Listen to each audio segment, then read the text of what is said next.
আরে ওরে কামাল লয়, সারা জীবন কিলাসত ফাঁস বয় আসলো, আর এখন আমি অনেক বড় একটা চাকরি করি, আর যে গাড়িটা কিনছি ওরে তো তাল বাহানা করে দেখান লাগবি। দোস্ত কামাল। আরে বন্ধু আনিস না, কি খবর তোর? অনেকদিন পর দেখা। হ বন্ধু, আসলেই অনেকদিন পর দেখা হলো। তা তোর কি খবর, কেঙ্কা আছু? আলহামদুলিল্লাহ ভালোই আছি দোস্ত, তোর কি খবর? আমি তো একটা কোম্পানির এজিএম হিসেবে আছি বন্ধু। আই দেখ, কালকে একটা গাড়ি কিননু। তাইলে তো খুবই ভালো, সেই সুন্দর গাড়ি কিনছু। তা বন্ধু চ, আজকে তোকে লিভ দিই, তোর বাড়ির সামনে তোকে নামে দেবনি। না রে বন্ধু, আমার তো গাড়ি আসি, ওটা চড়ে আমি চলে যাবো। ওই ভট ভটির কথা করছু? কুটি শেখ সাদি, কুটি বোর কিল্লা দি, ওটা ওটি ফিরে দে। আজকে আমার সাথে চ, যেবেন তো ইন্ডিয়া গাড়ি উঠিস নি। না বন্ধু, ভটভটি হোক আর যেটাই হোক, আমার নিজস্ব গাড়ি, ওটা চড়ে আমি যাবো। তুই যা, তোর দামি গাড়ি চলে তুই যা। শালা মফিস, তুই মফিসই থাকে গেলু। যেতে যেতে পথে পূর্ণিমা রাতে চাঁদ উঠেছিল গগনে, হাই হাই দেখা হয়েছিল তোমাতে আমাতে, কি জানি সে মহালগনে, শালা চাঁদ উঠেছিল গগনে। শালাক ছলে বলে কৌশলে আমার সম্পত্তিগুলো না দেখাবের চানু, শালা তেল পিছলেমি করে চলে গেল। জীবনে তোর জন্য মেলা অপমান হসি, সব সময় ফার্স্ট বয় আসলু, কোনোদিন তো ফার্স্ট থেকে সেকেন্ডে নামাবের পাইনি।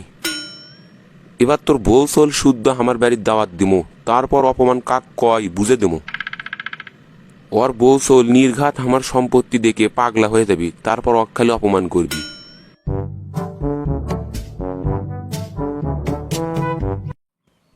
তা বন্ধু, তোর বউ ছেলেরা তো দাওয়াত খেয়ে সেই খুশি হসে। এটা কথা কত, তুইও জিঙ্গে ফকিরের লাগান্তি থাকিস, বউ ষোলোকে কি উঙ্কে ওটা থুস? তুই কি চাকরি করিস জীবনে, তো সেটাও করলু না। আজ এখন যে বাড়িতে আছু, এই বাড়িটা আমি কয়দিন আগেই করনু, এটা ছাড়া আরো 3-4টে বাড়ি আছে। তুই তো এখনো মনে হয় টিনের ঘরের মধ্যেই থাকিস। একসাথে যতটি প্রশ্ন করলু বন্ধু, কয়টার উত্তর দিমু ক? আমরা পুরো পরিবারই আসলে সাদাসিধে থাকতেই পছন্দ করি বন্ধু। আর তোর সয় সম্পত্তি দেখে খুব ভালো লাগলো, তো কংগ্রাচুলেশন। শালা মনে হয় ভালো অপমান হসে। আর কিছু কমু না, থাক, একদিনে বেশি অপমান করা হবার লাই। তা বন্ধু, আমার সব সোলপল তো ইংলিশ মিডিয়ামে পড়ে, তোর সোলপল কুটি পড়ে? আমার সোলপোল পরে এক জায়গাত রে। তা কুটি তোর সোলপোল, ডাক দে না, গল্প টল্প করি। ওরা ব্যান পড়ালেখা নিয়ে ব্যস্তই আছে রে, দাঁড়া ডাক দিচ্ছি, দেখি আসে নাকি। এ সলটা, এনাই মোক আইতো। ড্যাডি কি হচ্ছে? উনকে সার লাইন করে আমাকে দেখিচ্ছে কৃষক। আজে তোর আঙ্কেল এনা তোর সাথে পরিচয় হবার চাচ্ছে, এনা কথা ক। আরে স্যার, আপনি আপনি আমাকে বাড়ির? হ, তোমাকে বাড়িতে যাচ্ছি। তা তুমি কি আমাকে আগে থেকেই চেনো? কি কন স্যার, আপনি চিনবো না? আপনি তো আমাকে স্কুলের প্রতিষ্ঠাতা।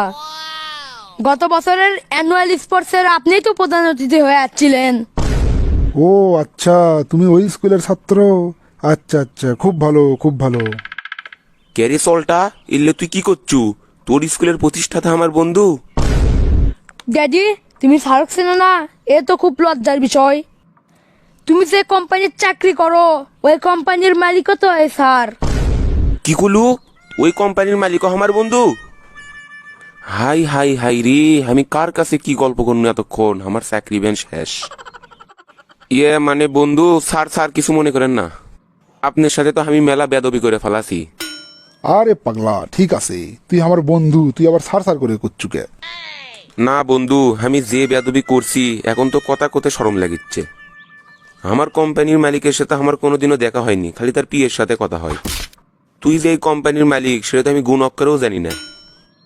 আচ্ছা বন্ধু, এটা কথা কত, তুই এত সয় সম্পত্তির মালিক, তাও এত সাধারণ ভাবে চলিস কে?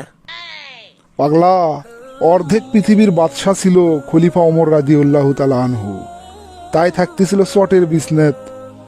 আর হামাগের অল্পিয়ানা সম্পত্তি হলে আমরা দুনের বাহাদুরি করি, অহংকার দেখায়।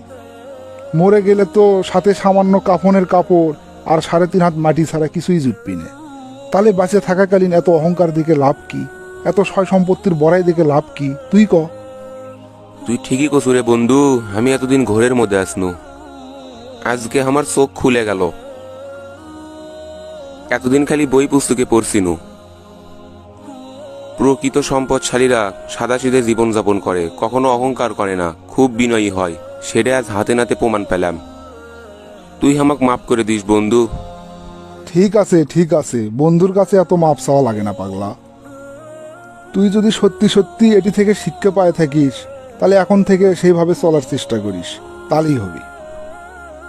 ইনশাআল্লাহ এখন থেকে সাদাসিধে জীবনযাপন করার চেষ্টা করবো।